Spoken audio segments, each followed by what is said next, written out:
नमस्कार, राज की बात में आपका स्वागत है। जम्मू कश्मीर में वोटिंग खत्म हो चुका है, परिणाम का इंतजार है। हरियाणा में वोटिंग होने वाली है, अब उसके बाद परिणाम का इंतजार होगा। लेकिन महाराष्ट्र और झारखंड में चुनाव होने हैं। इस बीच सबसे ज्यादा चर्चा और भारतीय जनता पार्टी की सबसे पैनी नजर जिस चुनाव पर है वो है दिल्ली विधानसभा का चुनाव। क्योंकि दिल्ली विधानसभा अब अरविंद केजरीवाल के कब्जे में नहीं रहे, इसके लिए भारतीय जनता पार्टी ने नए प्लान बनाने शुरू कर दिए हैं और इसी के लिए रणथंभौर में मंथन की गई। मंथन में जो निकला है उससे आम आदमी पार्टी की परेशानी बढ़ने वाली है। क्योंकि इस बार भारतीय जनता पार्टी एन केन प्रकारेण अरविंद केजरीवाल को सत्ता से बेदखल करना चाहती है और इसके लिए तैयारी भी शुरू हो चुकी है। अरविंद केजरीवाल की एक नहीं कई परेशानियां हैं, जिसकी वजह से ऐसा लग रहा है कि आम आदमी पार्टी में भी कई गुट बन चुके हैं और फूट सामने आएगा। एक के बाद एक इस्तीफे भी हो रहे हैं, पार्षद पार्टी छोड़कर जा रहे हैं, विधायक पार्टी छोड़कर जा रहे हैं और अब बड़े नेता भी पार्टी छोड़ने की तैयारी कर रहे हैं। जिसमें कुछ ऐसे विधायक हैं जो दो बार से लगातार चुनाव जीत रहे हैं और आम आदमी पार्टी भारतीय जनता पार्टी की स्ट्रेटजी पर नजर गड़ाए हुए है कि हम कैसे उसमें से कुछ चीजें चुराकर यहां पर इंप्लीमेंट करें। क्योंकि भारतीय जनता पार्टी के मंथन शिविर में जो चर्चा हुई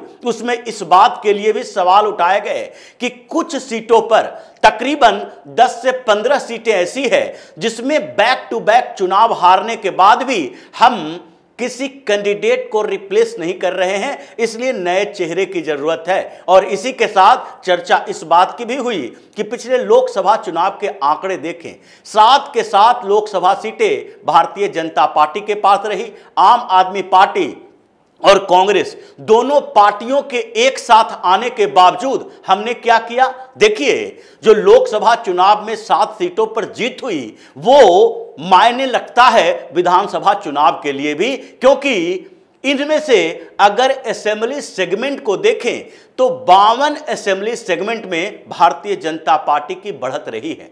ये 52 का आंकड़ा छोटा मोटा आंकड़ा नहीं है। ये अगर 70 सदस्यीय दिल्ली विधानसभा की बात करें तो उसमें 52 सीट्स मतलब मेजॉरिटी नहीं बल्कि फुल मेजॉरिटी से ज्यादा। जैसे एक तरफा जीत आम आदमी पार्टी की होती रही है, वैसे ही एक तरफा जीत की संभावना भारतीय जनता पार्टी के लिए बन जाएगी अगर हम लोगों ने कुछ मुद्दों के ऊपर ध्यान दिया तो। इसलिए ये आंकड़े चौंकाने वाले थे और इसके कारण आम आदमी पार्टी के अंदर भी विद्रोह चल रहा है। विधायक ये देख रहे हैं कि जिन जिन सीटों पर आम आदमी पार्टी को हार मिली है, असेंबली सेगमेंट की बात कर रहे हैं, उन सीटों पर फिर से क्या आम आदमी पार्टी जीतेगी? क्या लोकसभा चुनाव और विधानसभा चुनाव में इतना बड़ा डिफरेंस है? क्योंकि भारतीय जनता पार्टी के चिंतन शिविर में यह सवाल उठा कि क्या लोकसभा चुनाव में जो भारतीय जनता पार्टी को वोट मिलता है वो केवल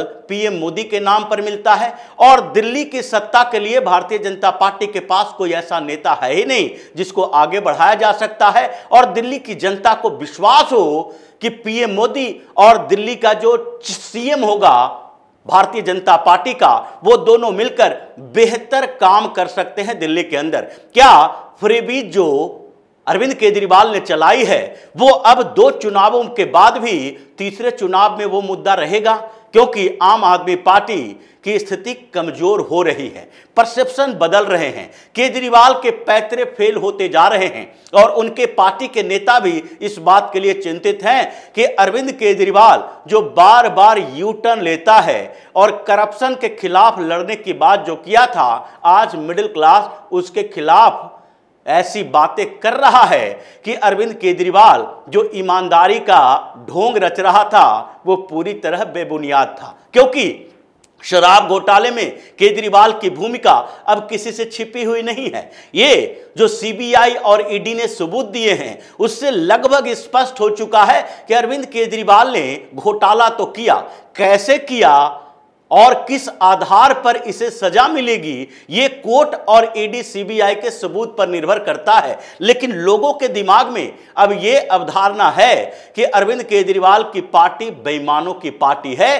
क्योंकि इसके एक डिपार्टमेंट में नहीं, कई डिपार्टमेंट में घोटाले हो रहे हैं, चाहे बिजली सब्सिडी को लेकर हो, या फिर हॉस्पिटल को कंस्ट्रक्शन को लेकर हो, या पीडब्ल्यूडी मंत्रालय में हो, या फिर दूसरे स्तर पर देखा जाए तो ट्रांसपोर्ट मिनिस्ट्री में हो। ये हर जो इनिशिएटिव अरविंद केजरीवाल लेता है उसमें कहीं ना कहीं घोटाले की बू आती है। जांच हो रहे हैं, एक दो नहीं, अरविंद केजरीवाल के खिलाफ ही कई जांच हो रहे हैं, चाहे उनके बंगले को लेकर किए गए हेर फेर का जांच है, या फिर उसके बाद ये जो इसके स्नूपिंग कांड थी, ये जासूसी करवा रहा था, उसको लेकर भी जांच हो रही है कि 46 करोड़ रुपया आपने जो दिया वो किन लोगों को दिया। इसके अलावा ये हॉस्पिटल जो 24 हॉस्पिटल बना रहे हैं, जिसके बजट में तिगुना चौगुना की बढ़ोतरी की गई, 5000 करोड़ रुपए का मामला, उसमें भी जांच चल रही है।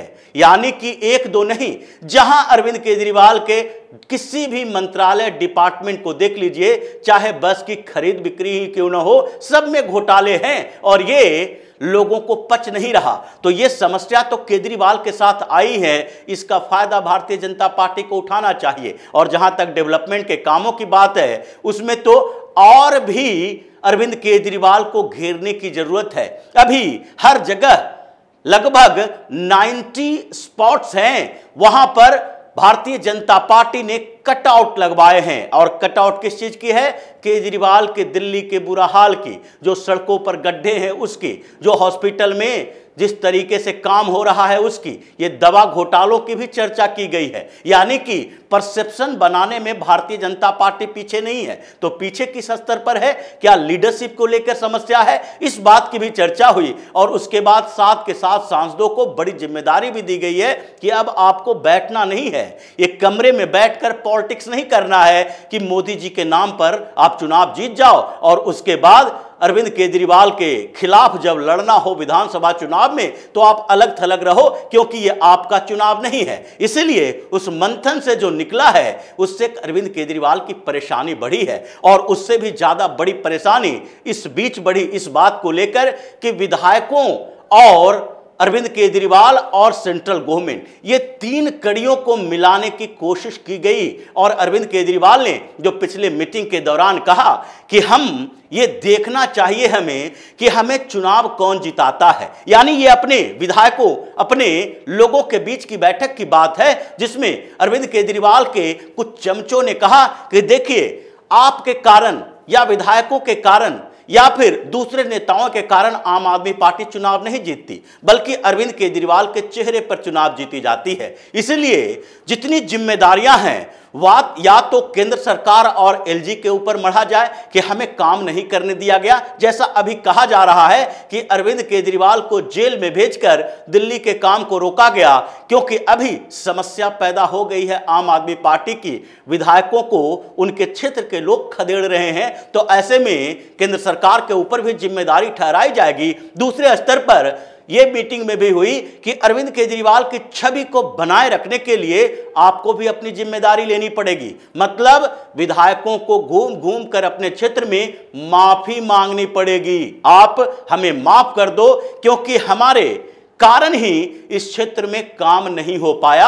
हमारे शीर्ष नेतृत्व माननीय अरविंद केजरीवाल जी तो कहा करते थे, अपने क्षेत्र में बैठो, मोहल्लों में बैठो, हर मोहल्ले में अपना एक ऑफिस बनाओ। विधायक आपके द्वार आज के लिए नहीं, ये तो 2015 से केजरीवाल कह रहे थे, हम ही लोगों ने गलती कर दी है, इसलिए हमें माफ कर दिया जाए। ये माफी मंगवाया जाने वाला एक प्लान चल रहा है, लेकिन ये सारे पैतरे केजरीवाल के फेल होने वाले हैं, क्योंकि भारतीय जनता पार्टी ने जो स्ट्रेटजी बनाई है कि 52 असेंबली सेगमेंट में जहां भाजपा बढ़त ली है, उसमें से अलग अलग क्षेत्रों को देखो कि कहां पर हम थोड़े कम मार्जिन से जीते हैं, कहां पर ज्यादा मार्जिन से जीते हैं। जहां ज्यादा मार्जिन से जीते हैं उन जगहों को फिर से सर्वे करवाओ कि वहां आज की स्थिति क्या है और कितने हमारे कैडर वोटर हैं और कितने ऐसे वोटर हैं जो विधानसभा चुनाव में तो आम आदमी पार्टी को देते हैं और लोकसभा चुनाव में मोदी के नाम पर भारतीय जनता पार्टी को वोट देते हैं। उन दोनों के बीच के गैप को कम करो और अलग अलग क्षेत्रों में जाकर डोर टू डोर एक एक व्यक्ति को पहचानो कि यह आम आदमी पार्टी और भारतीय जनता पार्टी के बीच के दौर में है या पूरी तरह से आम आदमी पार्टी का समर्थक है। इस बीच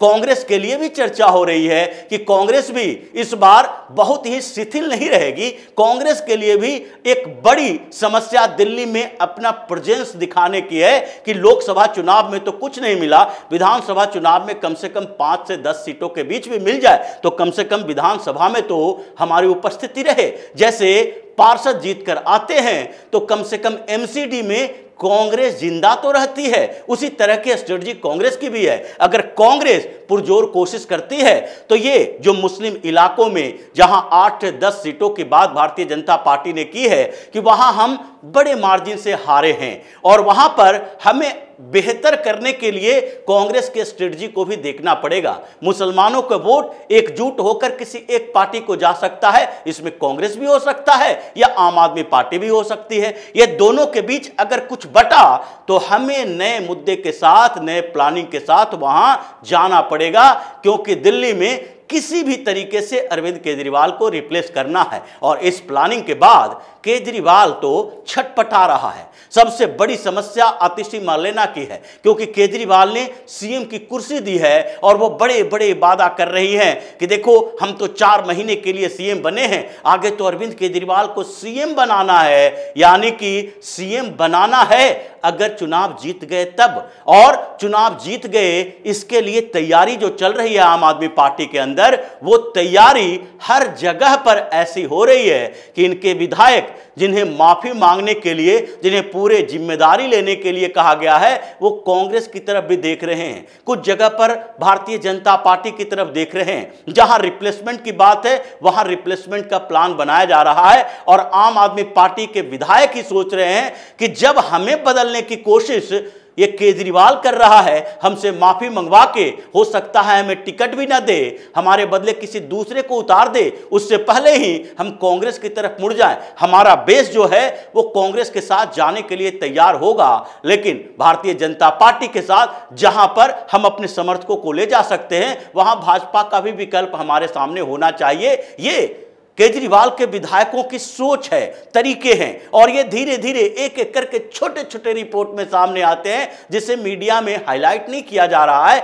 मतलब इस बार केजरीवाल फंस चुका है, ऐसे फंसा है कि हर रोज नए नए कंट्रोवर्सी में आता है, हर रोज कुछ न कुछ कंट्राडिक्शन वाली बातें करता है और इसी के बीच उसके इस फ्रस्ट्रेशन में और बड़ी गलतियां होने वाली है, जिससे इस बार केजरीवाल की हार ज्यादा सुनिश्चित मानी जा रही है। तो इसी तरह की खबरों के साथ फिर से हाजिर होंगे, तब तक के लिए बने रहिए हमारे साथ और देते रहिए हमें सहयोग, ताकि इसी तरह की खबर हम आपके लिए लाते रहें। धन्यवाद।